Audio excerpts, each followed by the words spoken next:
you went to ballet class, you were sore. You also decided that you were going to do denim. And I want you to explain what denim is and tell us why that you chose denim. I thought it was crazy. I must have been crazy for a while to do this. Denim is, if you think about New York, you get New York in terms of dance gives you amazing opportunities. You got all these great techniques there. Right. So you have famous ballet schools, and then of course you have modern dance. And in modern dance, you have Paul Taylor, you have Alvin Ailey. Right. Yes. Katherine Dunham is not known so much. She's more known throughout the U.S.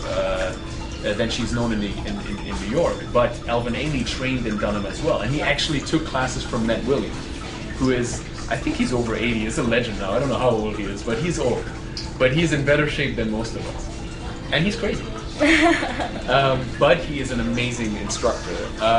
You have to be somewhat masochistic, and you have to be really willing to embrace pain. And I know that Frankie also commented on this a little bit. Yes.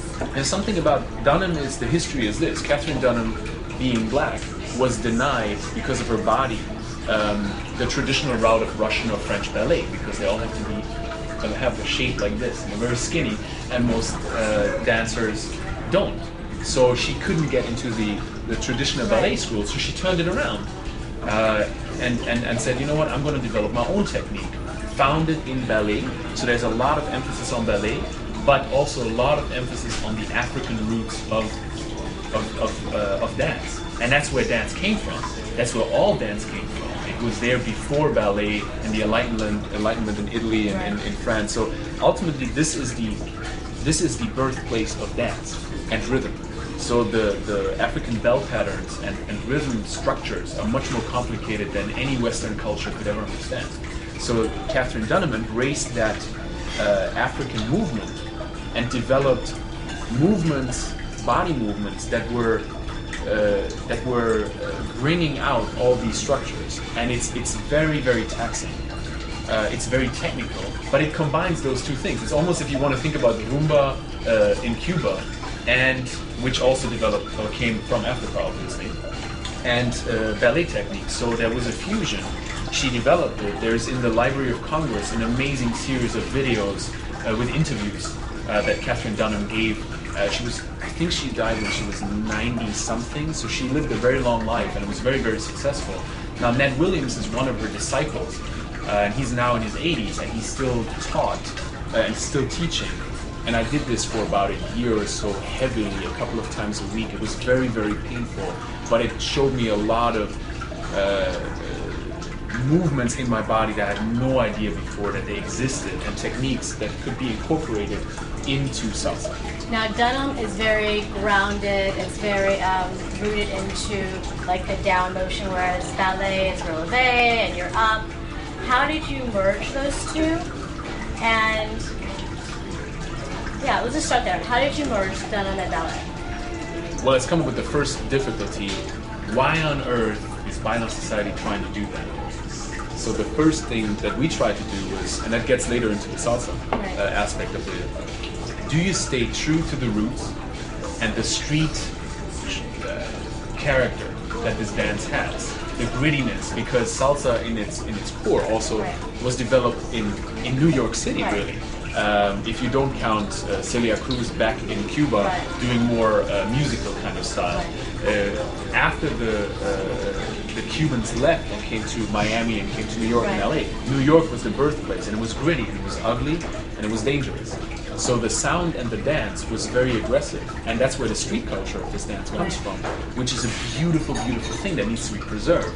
But then if you move it and want to show it to a mainstream audience, there is a technical side that has to be applied. So my thinking came from take Dunham and take ballet. And yes, Dunham is grounded in this, you dance everything into the ground, the feet are rooted and planted, and because of the body movement, the strength of your body movement, it all is grounded in the floor. You have many movements that go towards the floor, versus ballet is always up, jumps and pirouettes. So it's almost impossible to merge them. Sounds counterintuitive. Exactly. And it looks very, very different. But both of them offer a codified language of dance and offer a standardized way of applying and learning about movement that is amazingly important to salsa if you really want to take it to a professional level. That has nothing to do with the social dancing aspect of it. Right. And my our personal belief, and I think Ato mentioned that many times before, our personal belief is everybody should dance socially and have fun with it. You're 3 years old, you're 95 years old, it doesn't matter. But if you're on stage, you have to have respect for the stage. And the stage is for professional It's a different level of requirement. And you need to have that. So you need to bring that, and we try to learn for our dancers, we make it a requirement. And we train them in modern, in jazz, in Dunham, in ballet, and most of the time, of course, is reserved for salsa, but they have to have a dance vocabulary, right. which goes back to the language. You need to speak the language of dance. Right, and the Dunham, from what little I've done with you, I can't even articulate the love. It transcends painful, and I'm ex-military. I work out 3 hours every day, just about, and it's a different. It taps a different part of your brain and a different part of your body. So you're exhausted on levels that didn't merge on the same way before. So it's mind-blowing.